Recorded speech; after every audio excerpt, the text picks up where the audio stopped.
성탄절이 다가오잖아요. 제가 오늘부터 이제 성탄절까지 성탄 메시지를 같이 나누려고 하는데 거리에 이제 막 캐롤이 울려나고 사람들 마음도 설레고 거리거리 이렇게 성탄 추리 보면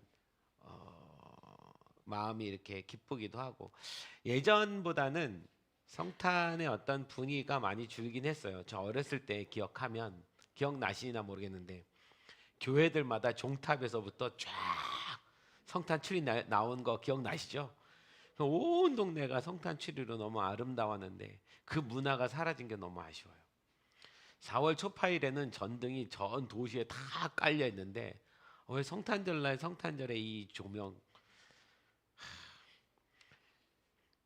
그런데 이렇게 사람들이 어쨌든 막 성탄의 그 화려함 속에 그 캐롤 들으면서 그 분위기를 냅니다. 문제는 거리에 수많은 사람들이 이 성탄절의 분위기를 내는데 그 성탄절의 의미는 각 사람마다 자기만의 의미가 따로 있는 거예요. 예수님이 그 의미가 아니라 자기가 기뻐하는 자기의 의미를 다 갖고 있는 거죠. 그래서 이 성탄절이 누구에게는 우리에게는 정말 예수님이 이 땅에 오신 사건을 기념하는 아주 중요한 시간이지만 누구한테는 그냥 즐겁고 기쁘고 화려하고 설레고 이제 그런 시간인 거죠. 여러분 우리는 어떻습니까? 여러분은 어떻습니까? 어떤 마음입니까? 금요일 날도 제가 말씀을 나눴지만 하나님은 예수님이 이 땅에 오시기에 하기 위해서 이스라엘 역사 가운데 엄청난 일들을 행하셨습니다. 그러니까 수천 년의 시간을 예수가 오시기 위한 길을 준비하고 예비하고 만들고 우리는 생각에 하나님이시니까 전능하신 분이시니까 그냥 어느 날 예수님 이때 가십시오 그러면 예수님이 딱 오는 거라고 생각하지만 이게 하나님께서 제한을 걸어 두셨기 때문에 다윗의 혈통으로 와야 된다라는 제한을 걸어 놓으셨기 때문에 다윗의 가문 안에서 예수가 와야 되니까 어둠의 사단도 다윗의 가문을 계속 죽이려고 하고 거기서 예수님은 그 가문에 이어지면서 마치 촛불 하나가 연결되듯이 그렇게 살아서 예수님이 등장하는 거죠. 여러분 예수님이 처음 탄생하시던 그 시간을 우리가 기억하는데 성탄절날 동방박사가 이 땅에 왔을 때 헤롯이 그 이야기를 듣고 어떻게 합니까? 예수를 죽이려고 2살 아래 아이를 다 죽이지 않습니까? 그러니까 이스라엘 역사 가운데 중요한 축의 하나는 메시아가 오는 길을 막기 위해서 사단이 계속해서 사람들을 죽여가는 거죠. 예수님이 오실 길을 끊는 거죠. 그 길을 하나님께서 지켜가시는 거예요. 물론 하나님 능력 있으시니까 사단이 뭐 하건 간에 하나님이 그냥 해치우시면 되지만 하나님은 우리와 동역하시는 분이시고 우리의 순종함을 통해서 이 언약을 성취하시는 분이다 보니까 하나님도 쉽지가 않아요. 생각해 보세요. 여러분을 데리고 하나님 나라를 완성하는 일이 하나님한테 쉽습니까? 어렵습니까? 어려워요. 하나님 스스로 하면 쉬운데 우리를 데리고 하려니까 어려운 거예요. 그러면서도 우리의 순종함 가운데 그 예수가 오게 하시는 거죠. 그렇게 해서 첫 번째 성탄절 예수님이 이 땅에 오셨습니다. 그것을 기념하는 날이 이제 12월 25일 다가오고 있고요. 물론 12월 25일이 예수님이 정확히 태어난 날이냐 적이냐는 그건 아닙니다. 이 12월 25일은 로마가 그 기독교를 국교화할 때에 12월 25일을 그냥 날을 정했어요. 이날 예수님이 오신 날로 하자. 문제는 사실은 그날이 태양절을 숭배하는 어떤 숭배의 날이었는데 절기였는데 그거를 예수님 오신 날로 바꿔버리는 바람에 조금 의미가 희석되긴 했지만 그럼에도 불구하고 중요한 건 그날을 언제 정했느냐가 아니라 예수님이 이 땅에 오셨다는 사실을 우리가 인정하고 깨닫는 것입니다. 자, 이 예수님의 일대기를 가장 정확하게 기록한 사람이 있는데 그 사람이 누굴까요? 네, 누구라고요? 누가입니다. 누가가 제일 정확하게 기록을 했습니다. 그러니까 마태, 마가, 누가, 요한 이 사복음서 중에서 누가라는 사람은 의사거든요. 그러니까 이 의사가 이 예수님의 일대기를 처음 탄생부터 쭉 기록해 갑니다. 여러분 그래서 누가복음 1장 1절부터 4절까지 한번 보십시오. 네. 그냥 저긴 보시고요. 제가 현대어 성경을 한번 읽어볼게요. 누가가 이 누가복음을 처음에 어떻게 기록해 가냐면 존경하는 데오빌로님, 그러니까 데오빌로라는 사람한테 썼어요. 누구한테 썼다고요? 데오빌로한테 썼습니다. 누가가 데오빌로한테 편지를 보낸 거예요. 그 편지를 보낸 이 서신이 지금 우리한테 누가복음으로 온 거예요. 처음에 서신인 거죠. 이걸 처음 받은 사람은 데오빌로예요. 그 사람이 이 서신을 모두에게 공개해주고 나누어졌기 때문에 우리한테 이 누가복음이 온 거고 예수님의 모든 행적을 다 알 수 있게 된 거예요. 우리들 가운데서 있었던 일을 기록한 사람은 이미 여럿 있습니다. 그러니까 예수님의 행적을 기록한 사람이 여러 명이 있는 거예요. 여러 사람들이. 그들은 모두 예수의 제자들과 또 예수께서 행하신 일을 직접 눈으로 본 사람들이 우리에게 전해준 그대로를 써놓았습니다. 여러 사람들이 그중에 제자들도 있고 예수님이 행하신 일들을 다 적어서 그대로 써놓았습니다. 그런데 나도 이 모든 것을 처음부터 끝까지 세밀히 조사해 둔 것이 있기 때문에 이것을 순서대로 차례대로 엮어서 당신에게 써보내는 것이 좋겠다고 생각하였습니다. 그러니까 누가가 여러 많은 제자들이 쓴 글이 있는데 그럼에도 불구하고 내가 이 글을 다시 써서 당신에게 보내는 것은 그 여러 사람들이 쓴 글들은 예수님의 행적의 글들이지만 누가가 보기에는 이게 순서가 차례대로 안 돼 있고 이 사람 이 얘기 쓴 거, 저 사람 저 얘기 쓴 거, 뭐 중구난방으로 막 예수님 이야기가 써진 게 널려져 있는 거죠. 그거를 순서대로 내가 차례대로 써보내는 것이 좋다는 생각이 듭니다. 그래서 내가 당신에게 이걸 차례대로 써서 보냅니다. 제가 오늘 말씀을 나누는데 핵심의 포인트의 단어는 차례대로예요. 순서대로. 누가는 그게 중요했던 거예요. 여러분 이제 예수님 영화 같은 거 이렇게 나오잖아요. 그 영화의 배경, 영화의 그 시나리오를 쓸 때는 전부 다 누가복음을 가지고 참조해서 씁니다. 왜? 순서대로 차례대로 다 기록되어 있기 때문에. 그래서 누가복음이 우리한테 참 중요한데, 자, 이걸 순서대로 차례대로 당신에게 써보내는 것이 좋겠다고 생각하였습니다. 당신은 이미 듣고 계신 모든 사실이 참되다는 것을 다시 확증시켜 드리고 싶기 때문입니다. 데오빌로는 이미 예수를 믿는 사람입니다. 그런데도 불구하고 이 데오빌로에게 차례대로 써보내어서 오히려 확증을 되게끔 하고 싶다, 이렇게 얘기하는 겁니다. 우리가 이제 1월 달이 되면은 묵상을 어디를 묵상하죠? 사도행전 하잖아요. 누가가 쓴 두 가지 서신이 누가복음, 사도행전입니다. 참 감사해요. 하나님이 누가라는 사람을 통해서 이 글을 쓰게 한 거. 예수님의 일대기를 정확히 이해하게 해줬고 사도들의 행적들을 정확하게 설명해 줬어요. 그러니까 누가의 책임은, 누가의 사명은 차례대로 하나님이 하신 일들을 적어서 독자들에게, 누군가에게 그것을 설명하는 거예요. 그러니까 누가복음도 그렇고 데오빌로도 사도행전도 그렇고 둘 다 데오빌로에게 쓴 글이에요. 데오빌로요. 그러니까 사도행전에 보면 1전에 내가 쓴 글을 다음으로 이렇게 나오거든요. 자, 데오빌로라는 사람은 누굴까요? 데오빌로. 이 데오빌로라는 사람은 이 데오빌로 이름 자체가 좀 특이한데 데오가 데오 플러스 빌로예요. 데오는 데오스예요. 데오스는 디오스, 하나님입니다. 하나님. 데오스란 말이 하나님이에요. 하나님이고 빌로는 필로스, 사랑이란 말이에요. 그럼 이걸 합치면 이 사람의 이름의 뜻은 뭡니까? 하나님의 사랑. 하나님의 사랑하는 친구, 이런 뜻이 됩니다. 이 필로스라는 단어 자체가 이 인간 안에서 행하는 어떤 사랑의, 친구로서의 우정에서의 사랑을 의미하기 때문에 하나님의 친구 같은 하나님과의 사랑, 하나님을 사랑하는 사람, 하나님의 친구. 이런 뜻이 데오빌로입니다. 근데 이 데오빌로라는 사람에게 누가가 뭐라고 쓰냐면 데오빌로 각하여 이렇게 얘기를 합니다. 각하란 말은 당시에 누구한테 주로 썼냐면 빌라도 각하, 빌레도 각하. 그러니까 총독에게 쓸 때 각하란 말을 많이 썼어요. 그럼 이 사람 위치가 어느 정도 위치냐면 빌레도 이런 사람의 위치만큼의 높은 관직에 있는 사람입니다. 그래서 로마 사람이에요. 이렇게 되면 로마 사람입니다. 로마 사람인데 로마 사람 중에 예수를 믿은 사람이고 그 사람의 이름이 하나님의 친구, 사랑이란 뜻이에요.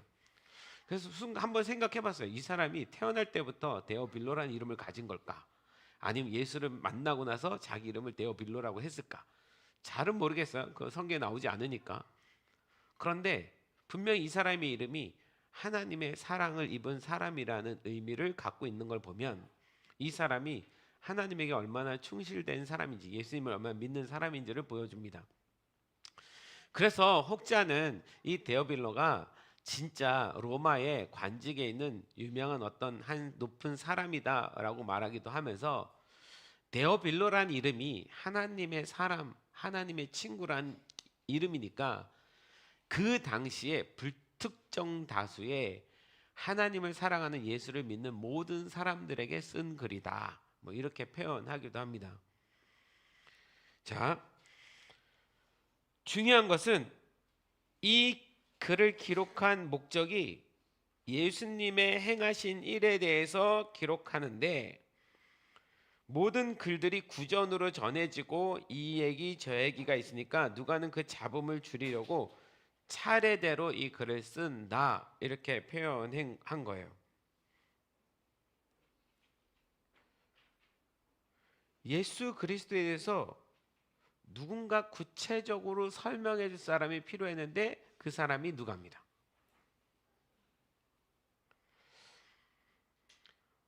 여러분 우리가 지금 이 땅에 살고 있으면서 이 시대에 예수님이란 사람의 이름을 모르는 사람은 아무도 없을 거예요. 다 압니다. 그죠? 그죠, 희모가? 네가 만나는 세상 속에 속한 사람들 예수 모르지 않습니다. 다 압니다. 모르지 않아요. 그런데 그들이 예수님을 왜 믿지 못하냐면 그냥 예수님이란 분이 그냥 이 땅에 어떤 신의 아들이 왔다라고 하는 거, 물론 그거를 받아들이는 건 아니지만 그 지식은 갖고 있는데 어쩌면 그 사람들의 마음 안에 이 예수님이 오기까지의 차례대로 진행된 복음의 진리가 없으니까 이걸 믿지 못하니까. 그래서 이 누가는 차례대로 기록하는 것이 너무 중요하다고 생각을 한 거예요. 자, 제가 사실은 오늘 이 말씀을 통해서 원래는 요 바로 뒤에 세례 요한에 대한 이야기가 나오거든요. 예수님이 등장하기 위해서 왜 세례 요한이 먼저 왔어야만 했는가? 이걸 이제 이 누가가 밝히면서 시작을 합니다. 제가 원래 오늘 나누고 싶은 말씀은 그 부분이었는데 이걸 계속 묵상하다가 어디서 자꾸 걸리냐면 차례대로 예수님에 대해서 차례대로 설명하는 것이 너무 중요하다.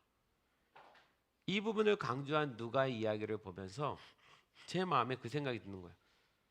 우리 성도들은 예수님에 대해서 그 진리에 대해서 복음에 대해서 얼마나 정확하게 구체적으로 차례대로 알고 있을까 이런 생각이 드는 거예요. 우리가 예수님을 안 믿는 게 아니라 모르는 게 아니라 누군가에게 내가 설명할 만큼 예수님이 이 땅에 오셔야만 하는 모든 이유들을 차례대로 설명할 수 있느냐는 거죠.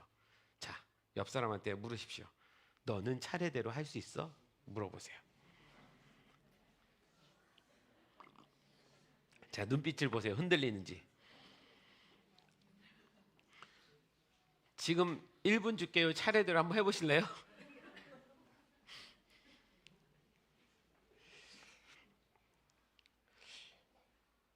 어쩌면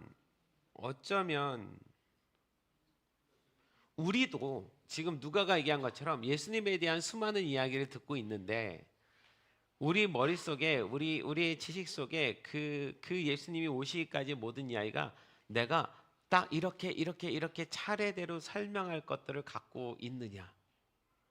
물론 우리 예수님 믿죠. 그런데 그 지식들이 이렇게 파편적으로 막 늘어져 있어서 막상 누구에게 차례대로 설명하라고 하면 할 수 있겠는가? 이게 항상 고민일 거예요. 그래서 주님이 저한테 그 마음을 동일하게 주셨습니다. 오늘 다른 거 하지 말고 예수님이 이 땅에 오셔서 우리의 구원자가 되시기까지의 과정을 아주 간략하게 12가지로 요약해서 차례대로 말해줘라, 이런 마음이 들었습니다. 그래서 여러분, 우리가 모르는 예수님 얘기가 아닌데 다 아는 얘기인데 12가지로 좀 차례대로 정리를 해서 한번 브리핑을 하겠습니다. 이제 설교라고 생각하지 마시고 브리핑이라고 생각하시고 들으십시오.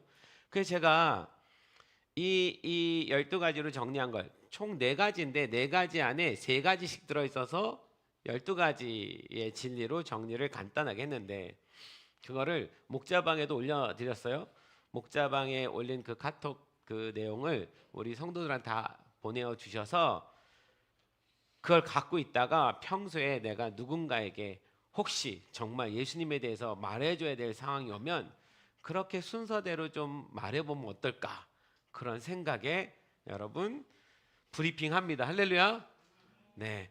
그래서 이거는 뭐 어려운 얘기가 아니니까 제가 그냥 순서대로 쭉 이야기를 그냥 해 나갈 거예요. 그 들으면서 그냥 마음속으로 잘 받아들였다가 요 자료를 잘 갖고 계셨다가 사용하시기를 소망합니다. 혹시 듣는 중에 그래, 내가 이 부분은 약간 간과하고 항상 넘어가는구나, 이 진리에 대해서는 내가 놓치고 있는 것이 있구나, 이렇게 생각하는 부분이 있다면 그 부분도 새롭게 한번 생각해 주시면 좋겠습니다. 자, 그런 의미에서 복음의 4가지 기본 진리 한번 띄워봐 주세요. 네. 4가지 기본 진리 이렇게 표현됐는데 총 따지면 12가지예요. 1번에 3개, 2번에 3개, 3번에 3개, 4번에 3개. 큰 주제로 보면 처음은 창조주 하나님은 누구신가라는 질문이고, 두 번째는 그 하나님이 우리의 하나님이신데 우린 지금 왜 행복하지 않는가, 이 이야기고, 세 번째는 그럼 우리가 지금 행복하지 않은 이 문제는 도대체 무엇인가, 어떻게 해야 하나님께 돌아갈 수 있는가, 이게 세 번째고, 네 번째가 그래서 정답은 예수님께로 돌아갈만 합니다. 이게 이제 4개의 주제로 이어져 있습니다. 할렐루야. 자, 그러면 1번부터 한번 다시 보십시오. 창조주 하나님은 누구십니까? 저도요, 누군가에게 이렇게 전혀 이제 예수님 모르는 분에게 전도를 해야 될 경우에 제일 먼저 접근은 예수님이 당신을 사랑하십니다, 물론 이렇게 말하는 거 틀린 말은 아닌데 그 사람은 예수님이 왜 자기를 사랑해야 되는지 이유를 몰라요. 그가 누군데 날 사랑해? 우리는 아니까 하는 말이지만. 그래서 예수님이 이 땅에 오셔야만 하는 이유를 설명을 해주고 난 다음에 그 예수님이 당신을 사랑하십니다 라고 말을 해야 그게 납득이 갈 거예요. 그럼 예수님이 이 땅에 오셔야 된다면 시작은 창조부터 시작해야 됩니다. 하나님이 인류를 이 땅에 창조하시고 그러나 하나님을 떠났고 그 하나님을 떠난 우리를 찾으러 예수님이 오셨고, 이렇게 설명이 되고 예수님의 사랑을 이야기해야 되는 거죠. 그래서 창조주 하나님은 정말 중요합니다.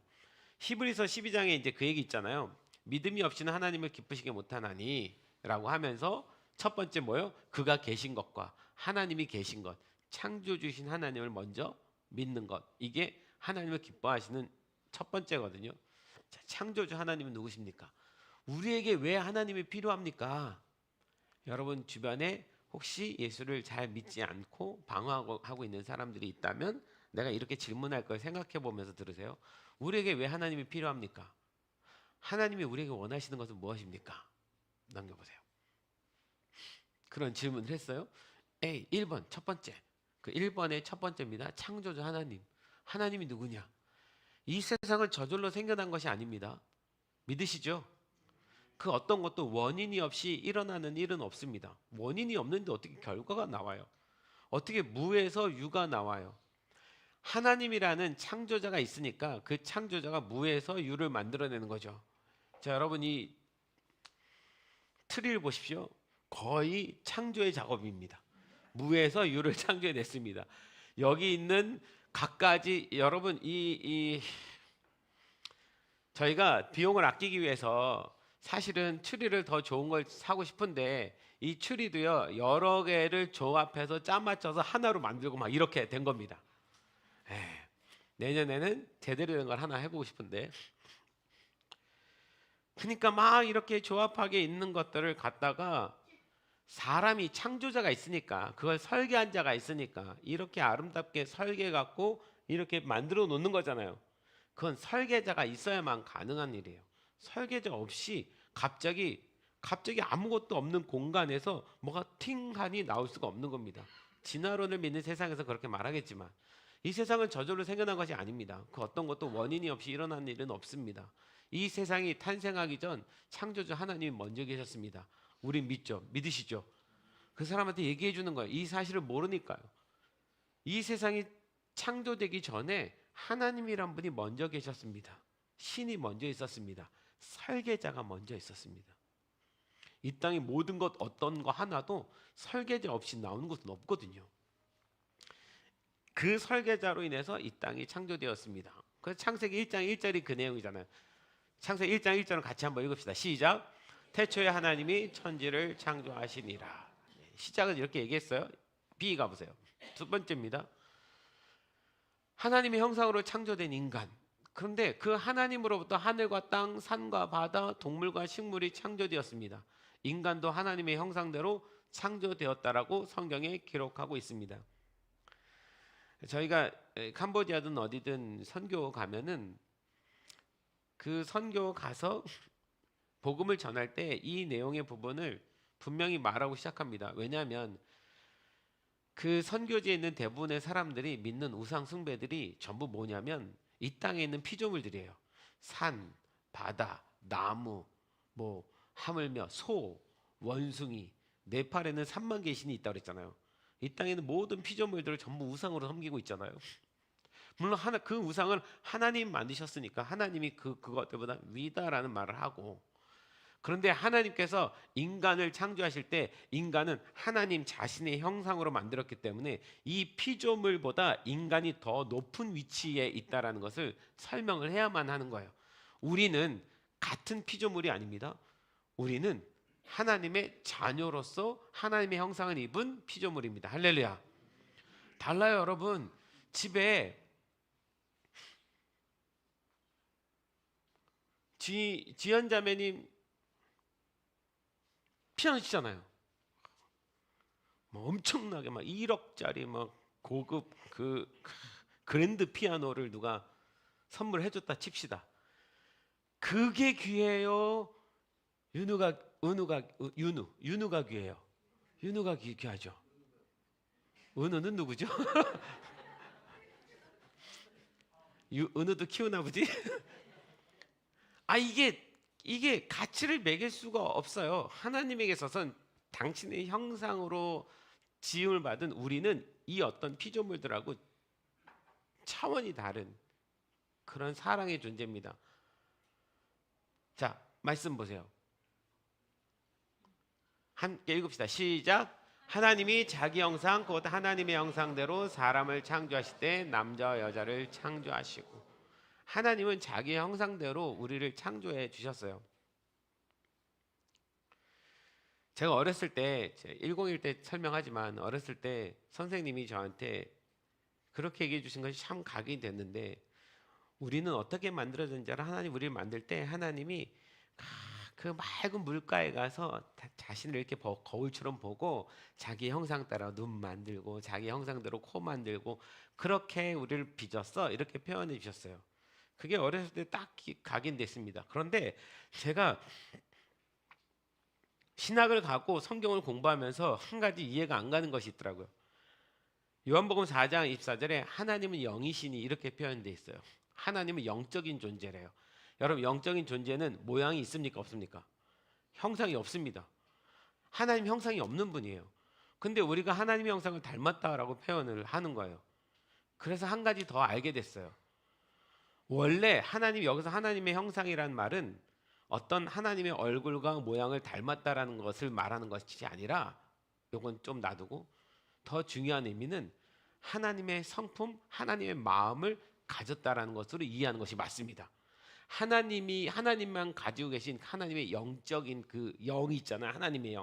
하나님의 영을 우리에게도 주셨다는 의미입니다. 그래서 하나님과 우리가 영과 영으로서 만나서 교통할 수 있다라는 그런 의미인 거예요. 여러분, 다른 어떤 동물들도 하나님의 마음, 하나님의 뜻을 이해할 수는 없습니다. 본능대로 살아가는 거지. 그러나 유일하게 하나님 마음을 이해할 수 있는 한 존재가 있으니 그건 우리예요. 인간이에요. 하나님의 마음을 닮은 거예요. 그럼에도 불구하고 하나님이 우리를 이렇게 만드신 건 제 마음엔 그렇습니다. 만약 나 하나님이 어떤 형상을 갖는다면 나는 어떤 형상을 가질까? 그게 우리입니다. 그게 우리의 모습이에요. 할렐루야. 만약에 하나님이 내가 어떤 형상을 갖는다면 어떤 형상을 가질까? 그게 우리라고요. 그래서 하나님이 때때로 성경에 보면 하나님이 인간의 형상으로 이 땅에 내려오셔서 어떤 일을 행하실 때가 있습니다. 아브라함이 부지 중에 지나가는 천사를 대접하고 보니, 지나가는 나그네를 대접했는데 갈 때 보니까 그 중에 한 명은 누구였어요? 하나님이셨어요. 하나님도 그렇게 형상으로, 그러니까 하나님이 형상을 갖는다면 그게 우리라고요. 그러면 우리가 하나님의 형상대로 지음 받았던 말도 틀리지는 않습니다. 여러분, 우리 하나님의 형상으로 지음 받았습니다.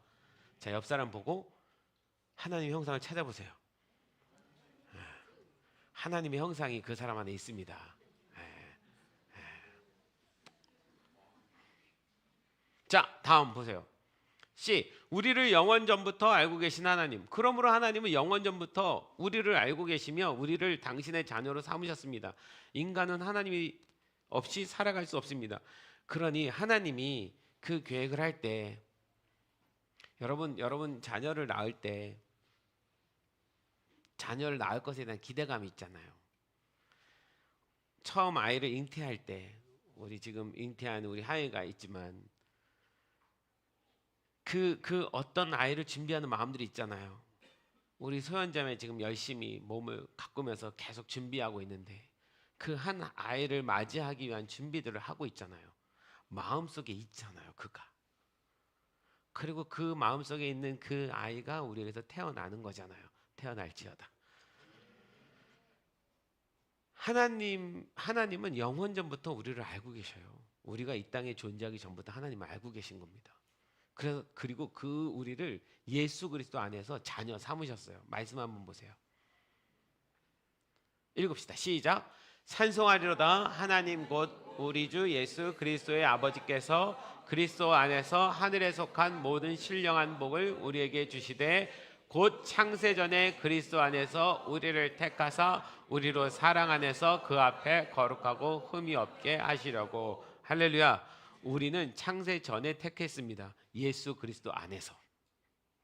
예수 그리스도라는 테두리는 있어요.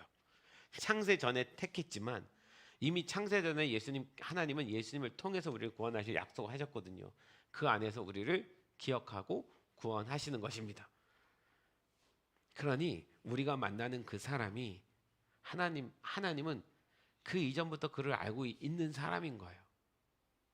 우리가 하나님 마음 안에 있었던 것처럼 지금은 모르지만 우리도 과거에 몰랐던 사람이니까 그도 하나님 마음에 있는 사람이라고. 넌 원래 하나님 마음에 있는 사람이야 라고 말해줘야 되는 거예요.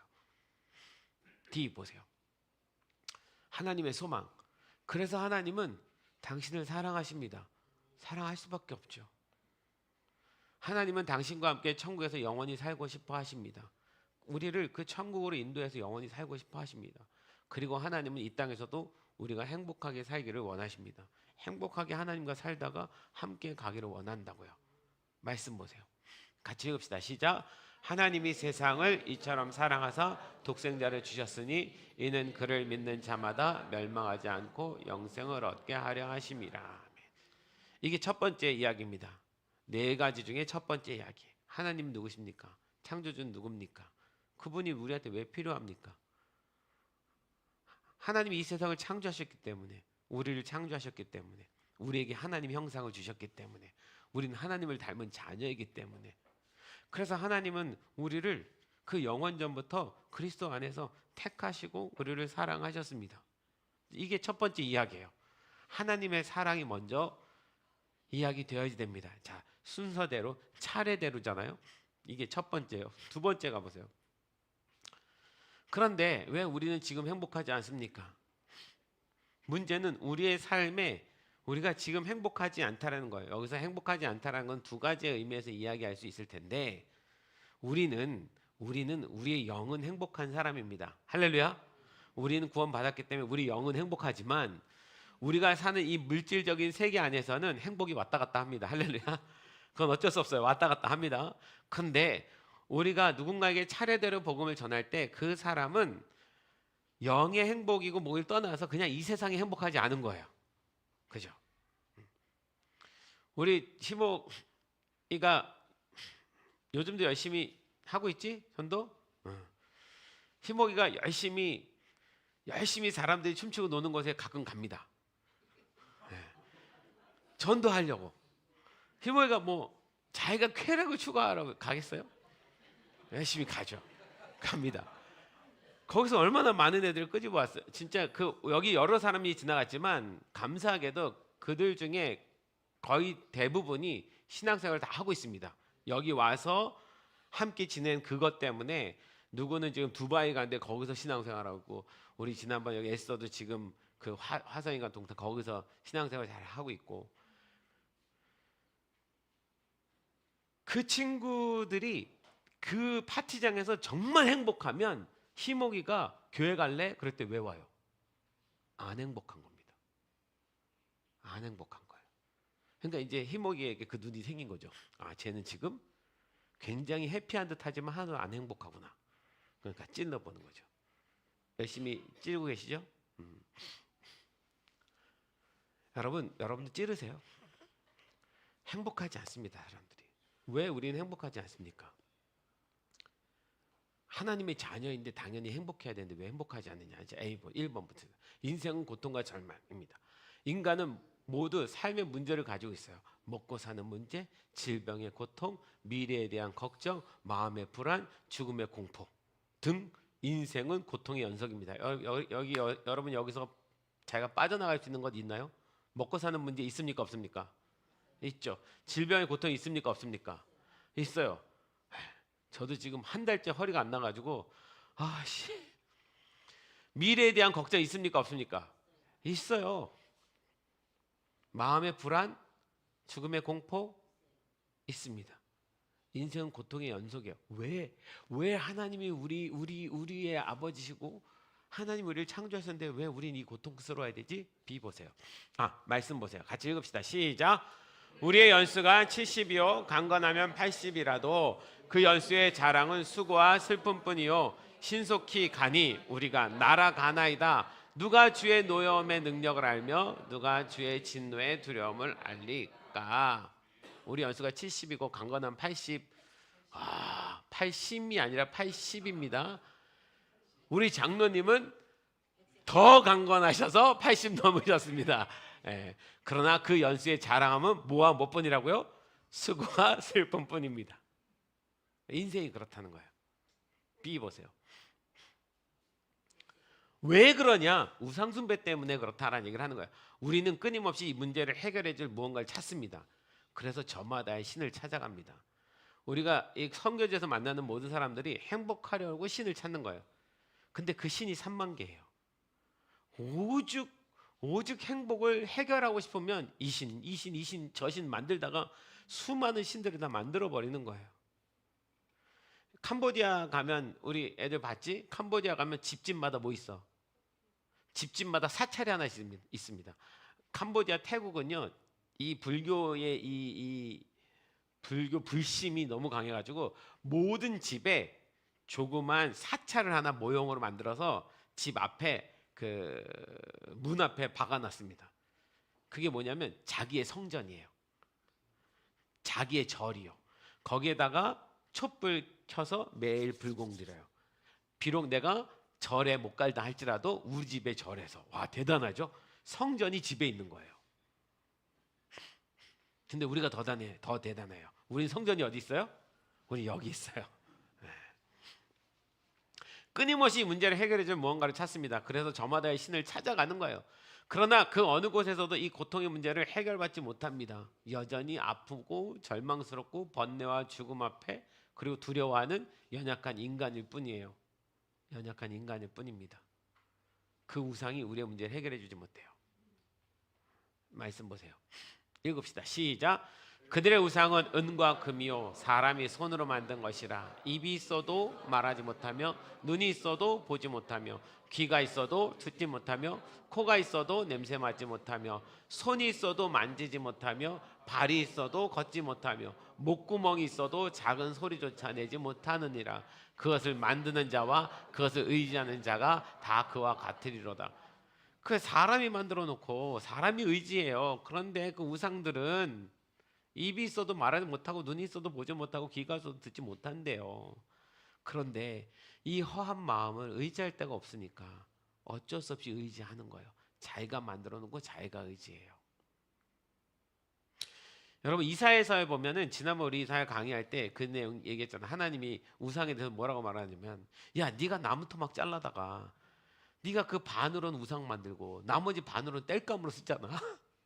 그걸 어떻게 신이라고 해? 한편으로는 땔감으로 가는 나무 토막인데 그걸 갖다 놓고 거기다 섬기는 게 말이 돼? 그가 말을 하더냐? 그가 너한테 뭘 해주기를 하더냐? 말도 안 되는 일인데. 근데 세상 사람들이 이렇게 우상 숭배하는 거예요. 그들의 우상은 은과 금이요. 여러분 우리에게서 참 중요한 조심해야 될 우상은 돈이죠. 만몬이죠. 돈은 필요합니다. 돈을 다스리는 자가 돼야 되지 돈을 따라가는 자가 되면 안 되는 거죠. 어쨌든 이렇게 우상이 우리로 하여금 그 공허한 마음, 행복하지 못한 마음을 우상으로 채우려고 애를 쓰는 거예요. 너는 뭘 의지하면서 사는데? 요즘 여러분 사람들이 왜 타로점 그리고 모은점 점집이 옛날에는 저기 어디 구석에 있었는데 이제는 막 도시로 나오잖아요. 웬만한 사람들 중에 요즘 점 보러 안 가는 사람 없을 거예요. TV에도 보면은 그 점 보는 것이 모든 그 연인의 코스 중에 하나가 자꾸 돼버리는 거예요. 만나면 점집에 가서 점 보는 거. 왜요? 자기의 인생의 행복을 누구에 의탁하고 물어보고 싶은 거예요. 그게 세상입니다. 자 보세요. 죄인일 수밖에 없는 인간. 그래서 어떤 이는 선한 행위가 자신을 고통과 절망으로부터 해방시켜 주리라고 믿고 있어요. 캄보디아, 태국 이쪽에 있는 사람들은 선한 일을 하면 구원받을 거라 생각합니다. 그래서 사람들의 기본 안에 그래도 뭔가 착한 일을 해야지 이런 마음이 있는데, 그러나 그 누구도 완전한 선을 행할 수는 없습니다. 인간은 스스로 선해질 수 없습니다. 맞죠, 여러분? 인간은 스스로 선해질 수 없습니다. 이 세상의 악함이 그것을 증명합니다. 여러분, 저 착한 로이가, 저 예쁜 로이가 스스로 계속 착해질 수 있을까요? 자, 이제부터 로이는 10살이 될 때까지 더 착해질 거다? 아니면 더 할렐루야? 네, 우리는 알아요. 로이가 어떻게 될지 알아요. 앞으로. 로이가 가면 갈수록 얼마나 더 말을 안 듣게 될지 알 겁니다. 기대는 너 더 착해졌으면 좋겠지만 절대 그러지 않아요. 그런 애를 본 적이 없습니다. 네, 안 그래요. 인간은 누구도 스스로 선해질 수 없습니다. 네. 이 세상의 악함이 그걸 증명해 주는 거예요. 너도 죄인일 수밖에 없고, 이 세상에 수많은 법을 만들어서 사람들이 죄를 안 지으려고 하지만 죄는 더 악랄해지고 법은 더 많이 나아지고 끊임이 없어요. 자, D 보세요. 자, 이 질문 읽어봅시다. 그 우상 숭배하는 자들에게 결국 나타나는 인생의 결과는 이거라는 거예요. 로마서 1장 28절부터 시작. 또한 그들이 마음에 하나님 두기를 싫어하며 하나님께서 그들을 그 상실한 마음대로 내버려 두사 합당하지 못한 일을 하게 하셨으니 곧 모든 불의, 추악, 탐욕, 악의가 가득한 자요, 시기, 살인, 분쟁, 사기, 악독이 가득한 자요, 수근수근하는 자요, 비방하는 자요, 하나님께서 미워하시는 자요, 능욕하시는 자요, 교만한 자요, 자랑하는 자요, 악을 도모하는 자요, 부모를 거역하는 자요, 우매한 자요, 배악하는 자요, 무정한 자요, 무자비한 자라. 이 세상이 그렇게 될 수밖에 없는 이유는 인간이 그 죄 가운데 있기 때문에 그렇습니다. 자, 다음 D. 생명의 근원으로부터의 분리. 성경에서는 이 문제에 대해서 창조주 하나님을 잃어버렸기 때문이라고 말하는 거예요. 왜 우리가 행복하지 않느냐? 네가 하나님을 잃었기 때문이야. 이 하나님과의 분리는 인간에게 있어서 죽은 것 같습니다. 하나님과의 분리요. 하나님과 멀어진 거예요. 생명의 근원으로부터 분리되었기 때문입니다. 우리가 그 생명의 대신 그분에게로부터 멀어져 버렸기 때문에 우리한테 이 문제가, 이 고난이 있는 거예요. 왜 네가 행복하지 않은지 알아? 하나님과 네가 지금 멀어졌기 때문에, 분리되어졌기 때문에. 이거는 꼭 그런 것 같은 거죠. 로이가 이제 갓난아기인데 이제 엄마 아빠를 알아가야 되는데 로이가 엄마 아빠랑 멀리 떨어져 버린 거예요. 이 로이가 어떻게 행복하게 살아갈 수 있겠어요?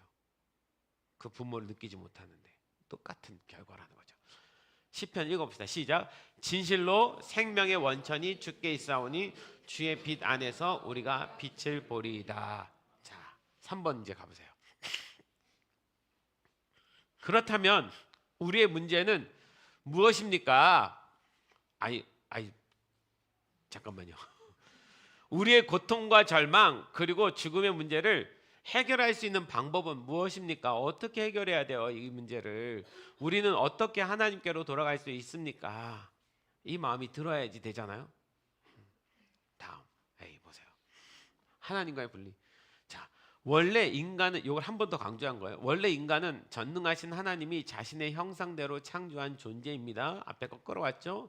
그러나 이를 시기한 사단 마귀는 하나님의 진리를 왜곡시킴으로 인간을 하나님으로부터 분리시켰습니다. 말씀 읽어봅시다. 시작. 오직 너희 죄악이 너희와 너희 하나님 사이를 갈라놓았고 너희 죄가 그의 얼굴을 가리어서 너희에게서 듣지 않으시게 함이니라. 죄가 우리와 하나님 사이를 갈라놔 버렸어요. 그래서 하나님의 얼굴, 우리로부터 하나님의 얼굴이 가려져서 하나님은 우리에게 얼굴을 돌리신 적이 없어요. 죄가 가로막아서 하나님과 우리 안에 교통함이 끊어졌다는 얘기죠. B 보세요. 영원한 죽음지요. 그로 인해서 인간은 행복한 권리를 빼앗기고 인간이 어떻게 됐느냐에 대한 이야기예요. 고통과 절망의 삶 속에 살아가게 됩니다. 그 마지막은 죽음뿐이고 죽음 이후에는 영원한 지옥에 던져지는 둘째 사망이 있습니다. 말씀 한번 읽어볼게요.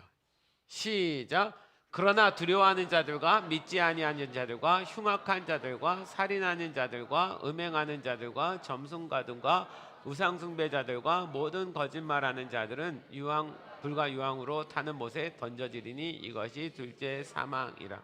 이대로 가면 우리는 둘째 사망을 얻는다고. 둘째 사망은 뭐지? 여러분, 이렇게 되면 첫째 사망은 뭡니까? 우리 육체가 죽는 거예요. 둘째 사망은 뭐예요? 우리 영이 영원한 지옥불에 떨어지는 거예요. 이게 둘째 사망입니다.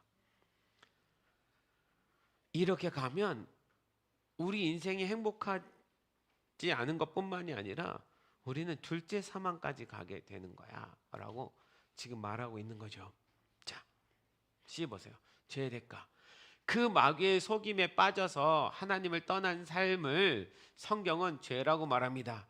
이제 죄에 대해서 얘기를 하는 거예요. 자, 앞에의 그 죄의 문제들은 이 땅에는 모든 인생이 겪고 있는 불행함에 대한 이야기를 끌고 왔지만 이걸 이제 네가 지금 그런 이유는 네 안에 죄가 있기 때문이야. 그 마귀의 속임에 빠져서 하나님을 떠난 삶을 성경은 죄라고 말해. 죄의 열매는 고통과 절망이고 그 대가는 죽음이야. 죽음은 곧 다시 태어날 수 없는 영원한 지옥을 의미하는 거야. 이게 우리가 하나님 만나지 못하면 이게 우리의 인생의 결론이 돼버려. 자, 말씀 보세요. 시작. 죄의 삭은 사망이요 하나님의 은사는 그리스도 예수 우리 주 안에 있는 영생이니라. 참 이 말씀이 좋은 건 죄의 삭은 사망인데, 근데 하나님의 은사는 그리스도 예수 안에 우리 주 안에 있는 우리에게 영생이라고요. 사망을 말하지만 영생을 말합니다. 하나님께로 돌아오면 돼. D 보세요. 이 문제를 해결해 주기 위해 오신 분이 계십니다. 이 문제를 스스로는 해결할 수 없어. 그래서 해결해 주러 오셔야 되는 분이 계셔. 바로 창조주 하나님의 아들 예수님이야. 하나님 그분만이 이 문제를 해결할 수 있어. 하나님 그분만이 이 죄 문제를 해결할 수 있어. 인간은 누구도 해결 못해. 그걸 해결하기 위해서 이 땅에 오신 분이 예수님이야. 자, 마태복음 읽어봅시다. 시작. 아들을 낳으리니 그 이름을 예수라 하라. 이는 그가 자기 백성을 그들의 죄에서 구원할 자이심이라. 예수의 이름의 뜻이요, 뜻이 있어요. 예수의 이름의 뜻이 바로 이거예요. 그가 자기 백성을 그들의 죄에서 구원할 자이심이라. 여러분, 예수님에게는 이미 자기 백성이 있어요. 내가 구원해야 될 내 백성이 있는 거예요. 그 백성을 위해서 오신 겁니다. 그들을 죄에서 구원할 자로 오신 거예요. 자, 마지막 네 번째. 그래서 예수님은 누구인가? 아까 제가 처음에 서두 얘기할 때 차례대로 때문에 왔죠. 예수님에게까지 가는 것이 목적이에요. 근데 예수님이 왜 필요한지를 이해해야지 되는 거예요. 그게 차례대로예요. 이제 마지막 네 번째로 왔습니다. 예수님 누구십니까? 예수님은 어떻게 우리를 이 고통으로부터 해방시켜 주실 수 있습니까? 우리는 어떻게 예수를 믿을 수 있습니까? 다음 보세요. 자, 성육신 하신 예수. 예수님은 본래 창조주 하나님과 동등된 분이에요. 예수님에 대한 설명이죠. 하나님과 동등된 분이야. 우린 삼위일체를 알지만 세상 사람들은 모를 수 있어요. 근데 그분도 하나님이야. 이렇게 표현하는 것이 맞습니다. 그러나 우리의 죄와 고통 그리고 절망, 번뇌의 문제를 해결해 주시기 위해서 인간의 육신, 인간의 몸, 육신, 몸을 입고 어린아이로 이 세상에 내려오신 하나님이셔. 그분은 왜? 우리 죄를 해결하기 위해서 그분이 직접 내려오신 거야. 네, 이런 거죠. 말씀 봅시다. 시작. 그는 근본 하나님의 본체시나 하나님과 동등됨을 취할 것으로 여기지 아니하시고 오히려 자기를 비워 종의 형체를 가지사 사람들과 같이 되셨고. 이 말씀 참 중요한데, 하나님 원래 예수님은 하나님과 동등대, 하나님의 본체이십니다. 하나님과 동등대십니다. 얘들아, 예수님 높아 하나님 높아? 라이마, 예수님 높아 하나님 높아? 둘 다 동등. 네, 동등.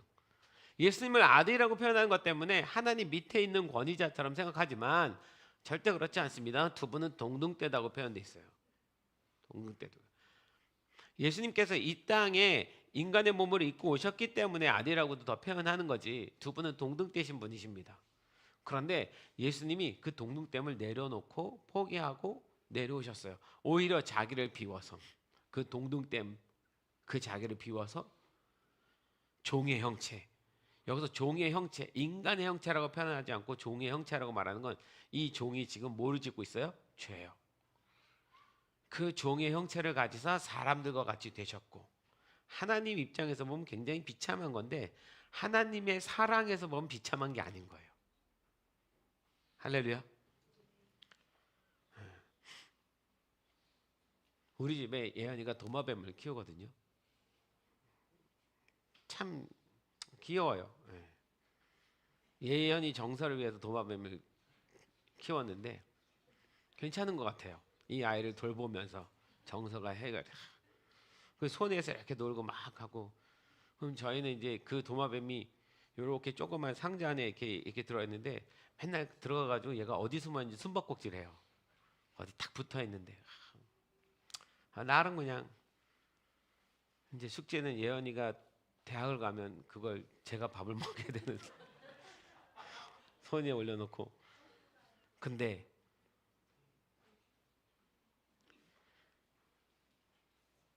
제가 아무리 도마뱀이 이쁘다고 해도 제가 도마뱀의 형상으로 가서 걔를 구원하고 싶진 않아요. 그죠? 내가 도마뱀이 돼서 굳이 그 도마뱀 세계에 들어가서 걔를 구원하고 싶지는 않다고요. 그런데 만약에 예언이 인생에 문제가 생기면 내 인생 다 걸고 가서 그 아이를 살리는 일에 나를 쓸 거예요. 그죠? 왜요? 내 형상을 입은 자니까. 나와 같은 자니까.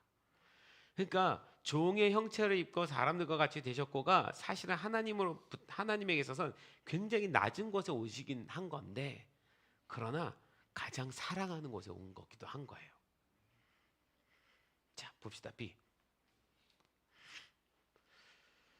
그래서 예수님은 영원히 죽을 수밖에 없는 인간을 위해 자신의 목숨으로 그 죄값을 치루어 주셨습니다. 그 고통과 절망, 번뇌 그리고 죽음의 문제를 십자가에서 자신의 목숨을 드림으로 대신 해결해 주셨습니다. 잘 알죠? 말씀 봅시다.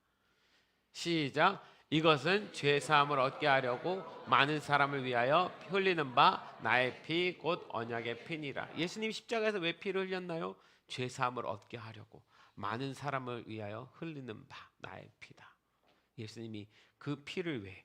죄의 대가는 죽음이라고 말했기 때문에 우리가 죽어야 되는데 예수님께서 대신 죽고 그 예수를 믿는 자녀 안에는 자, C. 부활과 생명. 그리고 죽은 지 사흘 만에 다시 살아나셨습니다. 그 부활은 믿는 자들을 위한 부활입니다. 할렐루야. 그로 인해 우리를 영원한 죽음으로부터 창조주 하나님과 함께 사는 영원한 생명으로 이끌어 주신 것입니다. 예수님이 부활하셨다고요. 근데 그 부활이 왜 중요하냐면 너도 이렇게 부활하는 거니까. 죽음으로부터 우리도 부활하는 거니까. 자, 고린도전서 읽어봅시다. 시작. 이제 그리스도께서 죽은 자 가운데서 다시 살아 잠자는 자들의 첫 열매가 되셨도다. 제가 26살 때 이 말씀을 읽고 진짜 유레카였어요. 그날 제가 잊지 못해요. 서울역 어디서 이제 이렇게 돌아오는 버스 안에서 제 인생의 제일 기쁜 말씀을 만나는 순간이었습니다. 이제 그리스도께서 죽은 자 가운데 다시 살아나서 잠자는 자들의 첫 열매가 되셨도다. 여기서 잠자는 자들이란 말은 죽음에서 부활할 것을 말하는 건데 부활할 거니까 잠잔다라는 표현을 쓴 거예요. 죽음에서 부활하신 예수님이 첫 열매가 되셨습니다. 할렐루야. 첫 열매는 중요해요. 여러분 저기 나무 보세요.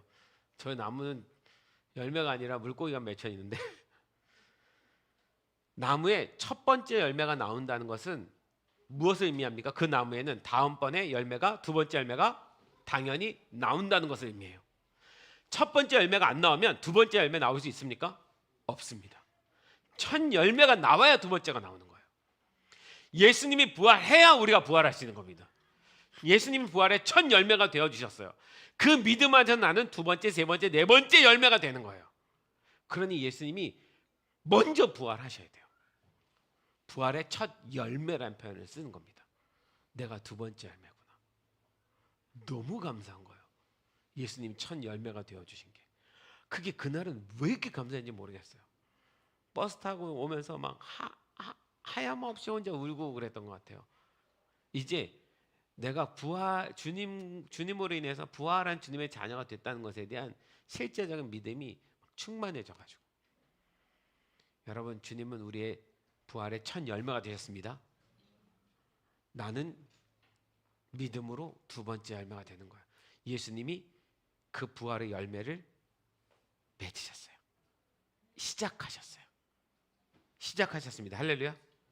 시작이요. 자, D. 우리는 이 예수님을 믿는 믿음으로만 구원을 얻을 수 있습니다. 믿는 자는 하나님의 자녀가 되는 권세를 얻습니다. 하나님의 자녀는 이 땅에서는 삶의 모든 고통과 절망으로부터 자유하게 되고, 그리고 육체의 죽음 이후에는 부활의 몸을 입고 창조주 하나님과 낙원에서 영원히 살게 되는 것입니다. 할렐루야. 말씀 읽어봅시다. 시작. 우리 주 예수 그리스도의 아버지 하나님을 찬송하리로다. 그의 많으신 긍휼대로 예수 그리스도를 죽은 자 가운데서 부활하게 하심으로 말미암아 우리를 거듭나게 하사 산 소망이 있게 하시며. 할렐루야. 자, 이걸 쭉 보면은 12가지로 기록했어요. 처음부터 한번 그냥 소제목만 보면서 갈게요. 처음부터 다시 띄워봐 주세요. 창조주 하나님 누구십니까? 우리에게 왜 하나님 필요합니까? 하나님이 우리에게 원하시는 것은 무엇입니까? A. 아니요. A. 창조주 하나님 B. 하나님의 형상으로 창조된 우리 C. 우리를 영원전부터 알고 계신 하나님 D. 하나님의 소망, 우리와 함께 하고 싶은 거. 자, 2번 넘어가 볼게요. 그런데 왜 우리는 지금 행복하지 않습니까? 인간은 왜 항상 고통과 절망 속에 살아가야 합니까? 우리는 그 문제를 스스로 해결할 수 있습니까? A. 인생은 고통과 절망이다. B. 왜? 우상 숭배하고 있기 때문에. C. 우린 그래서 죄인일 수밖에 없는 인간이야. D. 생명의 근원으로부터 우리가 분리됐기 때문에 그런 거지. 3. 그렇다면 우리의 문제는 무엇입니까? 우리의 고통과 절망 그리고 죽음의 문제를 해결할 수 있는 방법은 무엇입니까? 우리는 어떻게 하나님께 돌아갈 수 있습니까? A. 하나님과 분리되어 있는 상태에 있는데. B. 그 상태는 영원한 죽음과 지옥으로 가는 둘째 사망인데. C. 죄의 대가가 바로 그 죽음인데. D. 문제를 해결하러 오신 예수님이 계신데. 자, 4번. 예수님은 누구입니까? 그럼 예수님은 어떻게 우리를 이 고통으로부터 해방시켜 줄 수 있습니까? 우리는 어떻게 예수를 믿을 수 있습니까? A. 그분은 성육신, 육신의 몸을 입고 하늘에서 내려오셨다. 왜? 우리 때문에. B. 그래서 십자가를 통해서 우리를 구원하셨다. C. 그분이 부활하셨는데 부활의 첫 열매가 되어주셔서 그를 믿으면 우린 두 번째 열매가 되는 거다. 생명이 되는 거다. D. 그래서 예수를 믿는 자는 믿음으로 주님의 자녀가 되는 거다. 할렐루야. 자, 마지막 뒤에 보세요. 당신은 예수를 믿음으로 영접하시겠습니까? 영접함으로 하나님의 자녀가 되기를 원하십니까? 요한복음 읽읍시다. 시작. 영접하는 자 곧 그 이름을 믿는 자들에게는 하나님의 자녀가 되는 권세를 주셨으니 이는 혈통으로나 육정으로나 사람의 뜻으로 나지 아니하고 오직 하나님께로부터 난 자들이니라. 할렐루야. 아멘. 밑에 한번 보세요. 영접기도 그냥 영접 기도문을 만약에 한다면 이렇게 쓸 수 있습니다. 다 같이 한번 읽어봅시다. 시작. 하나님, 저는 예수께서 당신의 자녀로 이 땅에 오신 것을 믿습니다. 예수께서 십자가에서 나를 위해 죽으시고 나를 위해 부활하신 것도 믿습니다. 예수님, 지금까지 내 삶의 모든 고통과 절망을 다 내어드립니다. 그리고 하나님을 떠나 지었던 모든 죄들과 그로 인한 죄책감, 두려움을 주님께 고백합니다. 저를 용서해 주시고 예수님의 사랑으로 씻어 주십시오. 예수님, 제 삶을 당신께 열어드립니다. 당신은 나의 주인 되시며 유일하신 하나님이십니다. 지금 이 시간 예수님께서 제 안에 계심을 믿습니다. 저는 이제 새로운 부활의 생명을 얻었습니다. 당신은 나의 주인 되시며 유일하신 하나님이십니다. 지금 이 시간 예수께서 내 안에 계심을 믿습니다. 저는 이제 새로운 부활의 생명을 얻었습니다. 예수님과 영원히 사는 삶을 얻었습니다. 예수님 뜻대로 살겠습니다. 예수님의 이름으로 기도드립니다. 아멘. 제가 이 12가지를 쓴 이유는 처음에 태국 선교 갔을 때 태국 사람들한테 복음을 어떻게 차례대로 전해야 되나 그래서 정리했다가 캄보디아로 넘어오면서 캄보디아 때문에 한 번 더 정리를 했는데 이렇게 정리를 했는데 지난 9월 달에 제가 어느 그 공장에 직원들 방문해서 예배를 하는데 공장 직원들을 예수 영접시켜줬으면 좋겠다라는 이야기 때문에 그 직원들 안에 근데 외국인 노동자들이 있어요. 한국말 떠듬떠듬 알아듣는. 어떻게 차례대로 예수님에 대해서 설명을 해야 되지? 그래서 이걸 다시 정리를 했습니다. 그리고 그날 이걸 가지고 제가 지금 얘기한 것처럼 쭉 순서대로 얘기했는데 감사하게도 거기에 있는 공장에 있는 직원 한 10명이 전부 예수님을 영접했습니다. 그리고 제가 한 3개월에 한 번씩 가서 예배 드려주는데 그때마다 그 직원들이 얼마나 기쁘게 와서 예배 드리고 저를 기다리고 있는지 모릅니다. 그래서 요 12가지 차례대를 제가 그냥 자료 그대로 여러분들에게 드립니다. 혹시 내가 평소에 누군가에게 말씀을 전해야 될 상황이 오고 그런 기회가 오면 요 순서대로 그냥 쭉 읽어가면서 내가 아는 대로 설명해 가면서 해도 좋을 것 같습니다. 누가가 차례대로 이 누가복음을 정했기 때문에 우리가 예수님을 이해하고 믿을 수 있게 된 겁니다. 우리도 이 차례대로 복음을 잘 갖고 있어서 누군가에게 누가가 데어빌러에게 도움을 줬던 것처럼 그런 우리의 데어빌러를 찾아서 도움을 주는 여러분 되었으면 좋겠습니다. 아멘. 우리 예배팀 나와주십시오.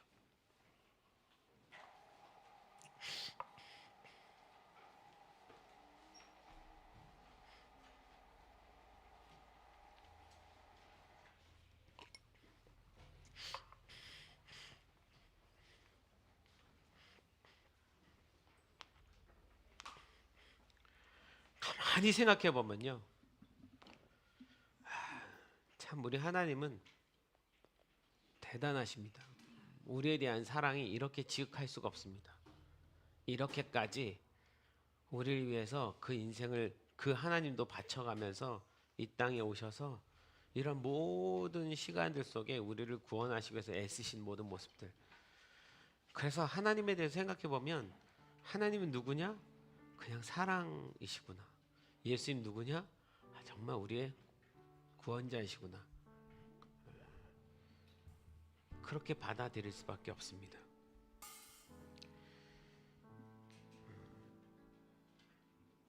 저는 그렇게 생각합니다. 예수님을 영접하는 건 과거의 어떤 한 사건이 아니라 그때 영접한 이후로 매일 영접하는 것이라는 거. 할렐루야. 우리는 매일 예수님 영접해야 됩니다. 매일 예수님의 구원에 감사해야지 됩니다. 오늘도 우리를 구원해 주시고 내일도 우리를 구원해 주시는 분이십니다. 할렐루야. 우리 이 찬양 같이 부르십시다. 다 같이 일어나셔서 찬송가인데요, 오랜만에 예수로 나의 구주 삼고 성령과 피로써 거듭나니 이 세상에서 내 영혼이 하늘의 영광 누리도다. 요 안에 오늘의 이 모든 진리가 다 담겨 있네요. 고백합시다. 예수로 나의 구주 삼고 성령과 피로써 거듭나니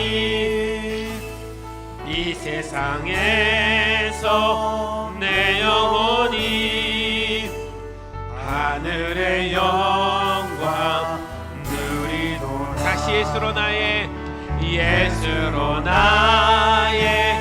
구주 삼고 아멘.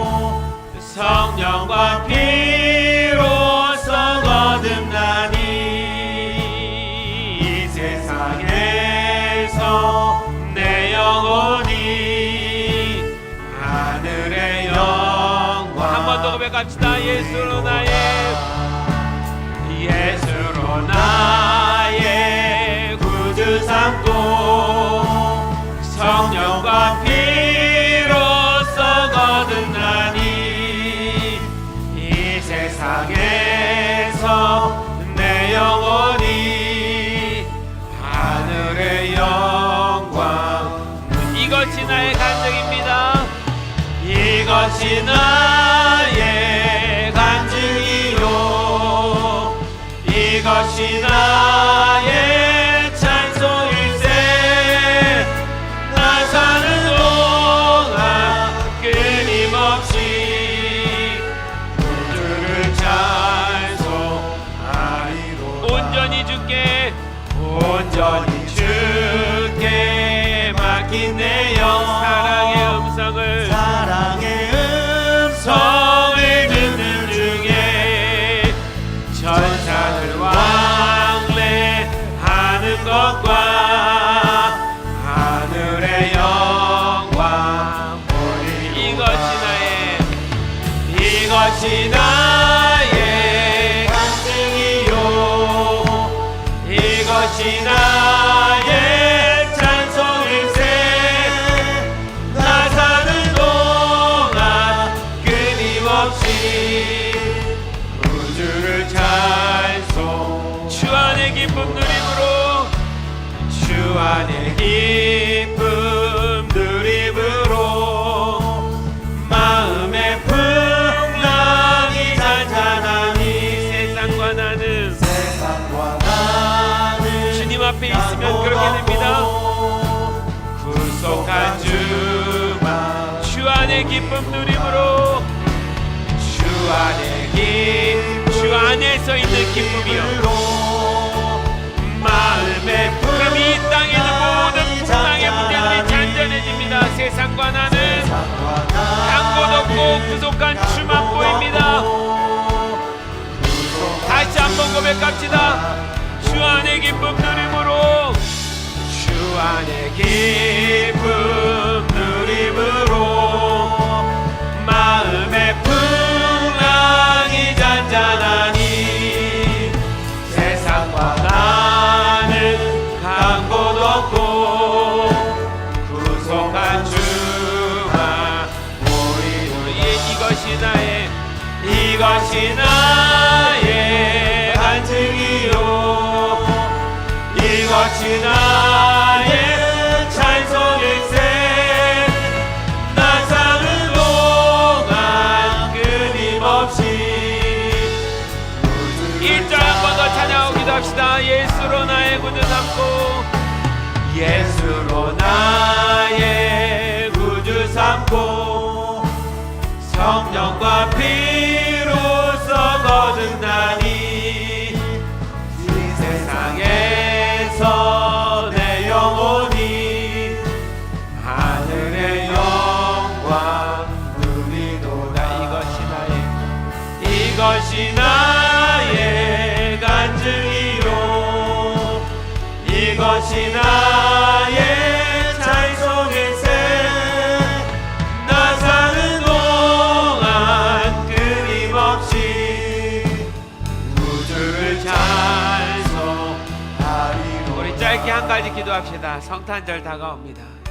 예수님께서 우리를 구원하러 이 땅에 오신 그날입니다. 우리 다시 주님 앞에 감사함으로 나갑시다. 하나님께서 예수님 보내시기 위해서 얼마나 애쓰셨는지를 기억합시다. 그분의 사랑이 얼마나 놀라운지를 기억합시다. 그래서 다시 내 안에 예수님을 영접하는 마음을 가집시다. 주님, 예수님, 내가 당신을 사랑합니다 라는 마음으로 우리 감사의 기도를 1분간 주님 앞에 드리겠습니다. 기도하시겠습니다. 예, 사랑하는 주님, 감사합니다. 하나님, 당신의 사랑 우리를 포기하지 아니하시고 우리를 끝까지 지켜주시며 당신의 열심으로 이 땅에 예수님을 보내주셔서 우리를 구원하게 하여 주셨습니다. 하나님 감사합니다. 당신의 은혜입니다. 우리가 구원받을 만한 자격이 없는가 그럼에도 당신의 사랑이 우리를 구원하여 주셨습니다. 당신의 은혜가 우리를 구원하여 주셨습니다. 예수님 오셔서 감사합니다. 이 땅에 와주셔서 감사합니다. 주님, 우리가 그 예수님을 잊지 않습니다. 기억하겠습니다. 포기하지 않습니다. 내 안에 계속해서 당신을 영접함으로 살아가겠습니다. 주님, 이번 성탄절을 통해서 수많은 영혼들이 주님 앞에 돌아오게 도와주십니다. 당신을 만나게 도와주십시오. 의미 없는 기쁜 날이 아니라 우리를 구원하신 아름다운 기쁨의 날이 되게 도와주시옵소서. 그렇게 하나님 2025년 성탄절을 주님께 올려드립니다. 오셔서 이 땅을 구원하여 주시옵소서. 구원하여 주시옵소서. 구원하여 주시옵소서. 나의 찬송일세. 나 사는 동안 끊임없이 구주를 찬송하리로다. 예, 사랑하는 주님 감사합니다. 예수님 보내주셔서 감사합니다. 예수님 와주셔서 감사합니다. 매일의 삶 속에 분주해서 우리가 또 그 사랑을 또 잊고 또 잊지만 그럴 수밖에 없는 존재들이지만 그러게 주님, 당신을 더 기억하고 생각나게 도와주십시오. 그 은혜가 더 생각나게 도와주십시오. 이번 성탄절날 주님, 이 땅의 수많은 주님의 백성들, 당신 마음 안에 있는 자들, 그들이 예수 그리스도 안에서 구원받는 날이 되게 도와주십시오. 예수님께 다시 돌아온 날이 되게 도와주십시오. 혹여 당신 안에 살다가 실망하고 낙담하고 좌절해서 주님을 떠난 자들 있습니까? 이 성탄절날 돌아오게 도와주십시오. 주님 앞에 나와 그 은혜 아래 사랑 안에 거하게 도와주십시오. 우리 빌라델비아 귀한 성도들 한 명 한 명 그 마음 안에 찾아와 주셔서 주님의 사랑이 더 충만해지는 그런 성탄절 되게 도와주시옵소서.